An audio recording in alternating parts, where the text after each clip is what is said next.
and the Rock, a tale from Tibet.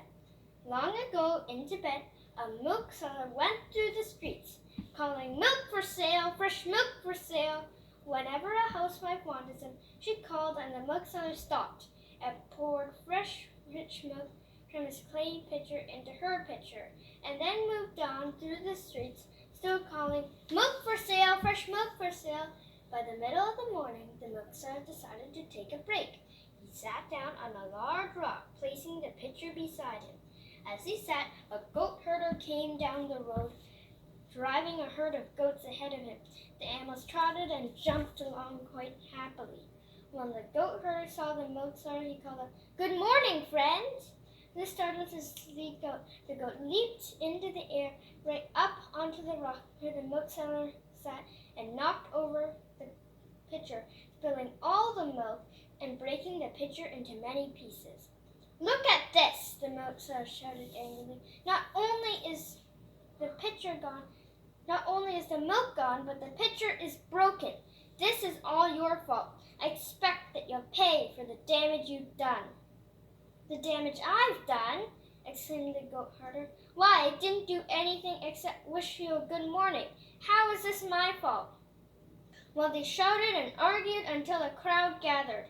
"It's the goat herder's fault," said some of the listeners. "How can it be his fault?" others argued. "He didn't go near the pitcher." And before long, everybody was shouting for either the milk seller or the goat herder, but the problem was no closer to being solved. "Take it to the judge," someone finally called out. "Yes, take it to the judge," everyone agreed. Now the judge in the city was known to be a wise and fair man, so both the goat herder and milk seller went willingly. They walked at the front of a long procession of curious onlookers all the way to the door of the judge's house and knocked. When the judge came out, he listened to both their versions of the story very carefully. Then he looked at all the people who had come and were now waiting for a decision. "Well," he said, "it's obvious that the milk seller has lost his milk and his jug through no fault of his own. Without the jug, he won't be able to do business and feed his family." The milk seller nodded his agreement. "And it's obvious that the goat herder was not at fault. He meant no harm with his friendly greeting and so should not be punished." The goat herder nodded in agreement.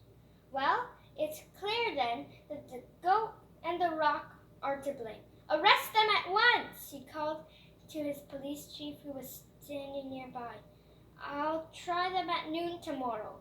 And then he turned and went into his house, closing the door behind him.